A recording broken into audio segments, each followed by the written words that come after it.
You think you know what a monster looks like. Maybe it's a scary face, a shadow in the dark, or a face you have seen on the wanted list. But sometimes it's someone in your own household, someone you have breakfast with, someone who lived across to you, or someone who has raised you. This is the story of Radhika Yadav, who was a 25-year-old tennis coach, a daughter, and by all accounts, a rising star. She taught many students how to hold rackets, how to chase a ball, how to fight. But no one has told her how to fight what was waiting for her in her own household. This is not a murder story.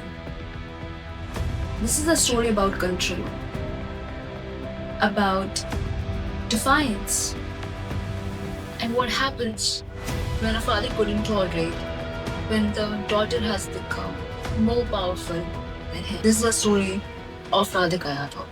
Hi everyone, welcome to my channel, The Final Serve with Akanksha Sharma. Here on this platform, based on factual records, we discuss the cases across South Asia and the world. Uh, I heard about this case in the morning from my mom today, and I saw this case on social media some days before as well, but I didn't pay much attention to it. But when my mom told me about this case and when we discussed about it, I understood the gravity of this case. And that's why I decided to take it on and discuss it in front of you guys also. If I tell you my honest opinion, this case made me super angry and super heartbroken. I couldn't understand how a father could do that to his own daughter, who was so talented, who was the breadwinner of the family. How can you get insecure of your own daughter? Can that actually happen? We are not to decide that, but let's go ahead and let me tell you a little bit more about Radhika Yadav. Who was she and where did she come from? Radhika Yadav was born on March 23, 2000 in Gurugram, Haryana to Deepak and Manju Yadav. From childhood onwards, she was never into dolls or dresses. Her inclination was towards the tennis rackets and courts. At the age of 8 or 9, she started playing to school at a local court nearby her school right after her dreadful day ends at Scottish High International School. She used to go straight into the court and starts playing. Her teacher remembered her as disciplined and confident girl. She was top of her class academically and was on courts. At the early age of class 3rd, she started playing professionally. She was hooked to the game. While the other classmates used to wait for the buses, she was running drills and winning tournaments. By 2018, she completed her class 12th and commerce section and chose her passion over normal path. During her school years, Radhika was ranking the charts. In Jan 2018, she had a ranking of 53 in All India Tennis Association in under 18 singles. She also had a ranking of 35 in women's singles. She had a ranking of 53 in doubles. For over 2 years, she was in the presence of top 100 players. Even when she had a shoulder injury, which made her weak to play and continue over the tennis courts, she didn't step back. She wanted to play at Wimbledon. She consulted physiotherapists. She kept pushing and kept tutoring children and also break into International Tennis Federation and had a top ranking of 113 globally in November 2024. This wasn't just a sport for her. She wanted it to become an influence. A friend once said, Radhika told her father, Papa, मेरे पास काफी content है, मैं पैसा कमा लूंगी.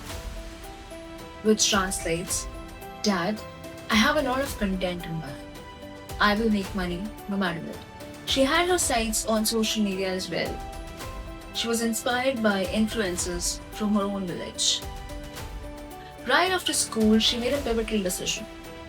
She chose tennis over her college degree. She didn't enroll into any university. Her academy and her game took most of her time and became her priority. Setting up on rented courts, she started tutoring young players.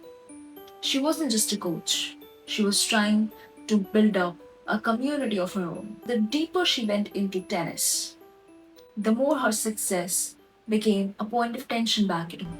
In the start of her tennis career, Deepak invested 2.5 crores into her training.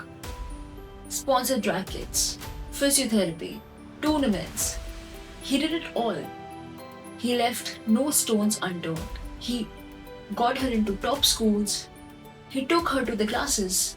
He believed in her. He took pride in her. But somewhere down the line, that pride became poison. Some men inherit it, some earn it, and some cling to it like their life is dependent on it. Deepak Yadav wasn't just losing control over his daughter, he was losing his place in this world. And the world that he comes from, a man with no control is no man at all. For years, Deepak watched Radhika become everything that he wanted. Disciplined, independent, admired. She was earning her own money. She had her own schedule. She had her own streets. She posted videos online, hanged out with male friends, and bought whatever she wanted in the whole world. Deepak lost his authority and took a backseat in his own home. The loss of control didn't bring him all at once. It was slow, like the rod in the beam holding up a roof. Friends say he would tell relatives that she doesn't listen to him at all. She thinks that she's better than him. People are saying that I'm living off her money. In his mind, he wasn't just being ignored. He was being disrespected, diminished, humiliated. What the world saw as a strong, independent, successful woman, he saw her as a threat, a challenge to his authority, a wound to his pride. When she refused to shut down her academy, when she snapped back at his insults, when she wore what she wanted and spoke as she pleased, he didn't saw a young woman carving her place in the world. He saw a daughter trying to outgrow her father. He saw a woman who made him irrelevant in his own house. His ego couldn't take it. His pride couldn't swallow it. So he did what a weak man or a small man does when they feel powerless. He reached for a weapon. The morning of 10 July 2025 was nothing out of ordinary at Yadav's household. It's the kind of morning where the sound of pressure cooker might hum in the background. Radhika was on the first floor, cooking breakfast. Her mother was on the ground floor. The house was silent, no warning signs. According to police, there was no shouting. But Deepak Yadav, her father, had already made a decision. He started walking towards the kitchen. He climbed the stairs, and in his hand was .32 bore revolver, a licensed firearm that he legally owned. He entered the kitchen and without confrontation, without words, he fired. 1, 2, 3, 4, 5 bullet shots. 5 bullet shots. 3 or probably 4 hit Radhika right in the chest. She collapsed immediately. Her mother, startled by the sound of cracks in the air, thought it could be the pressure cooker. But when she reached the kitchen, she saw her daughter's body lying lifelessly in the pool of blood. Nearby is her husband, standing still, unbothered, and cold. Radhika was rushed to the hospital, but it was too late. Her body was declared dead upon arrival. Deepak Yadav didn't run. He didn't try to hide. He didn't pretend that it was an accident. Instead, he made a phone call to his brother, and what he said was bone-chilling. Kanya vad kar diya.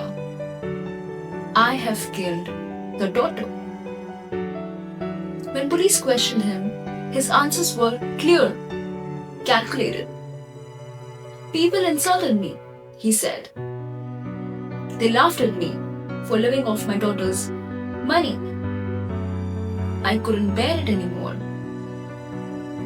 In his mind, his daughter earning more than him, speaking louder than him, living freely without needing him was unbearable. And so to reclaim what he thought was lost power, he took her life. The initial FIR filed by the police suggested something different.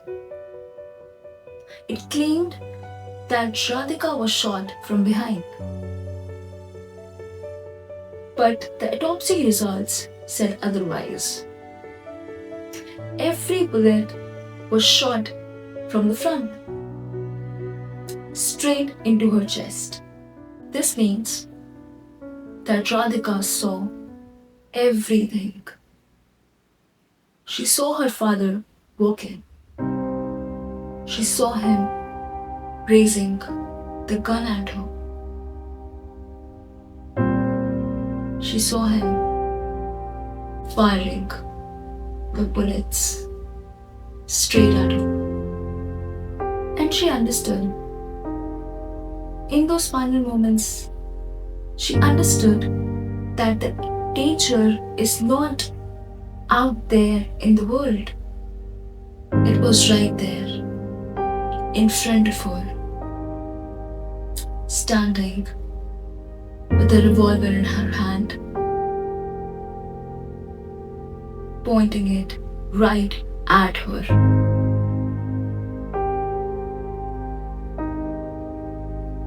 There were no defense wounds, no sign of struggle, just 5 bullets, and a girl who never in her wildest dreams would have imagined the killer would be someone so close to her, someone who held her hand when she first learned how to walk.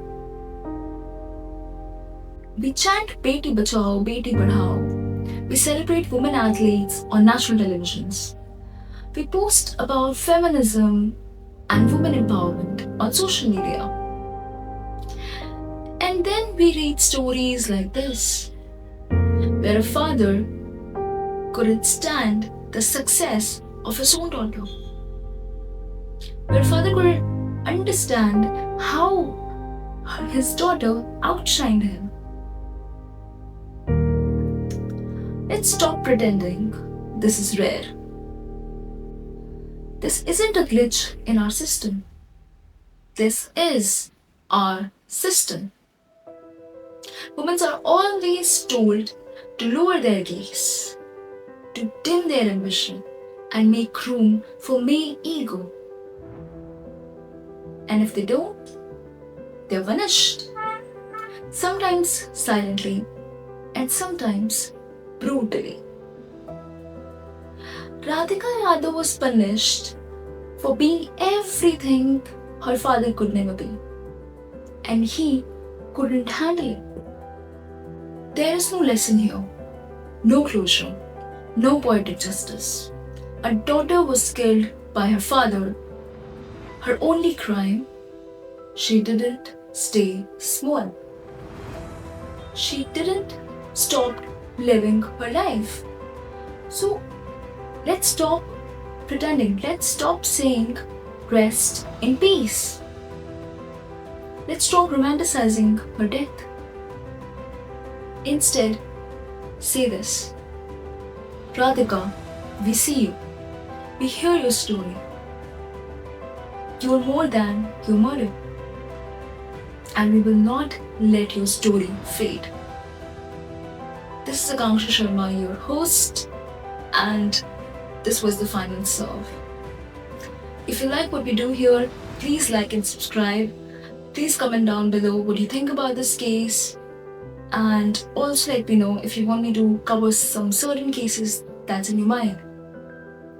Until next time, take care and be safe.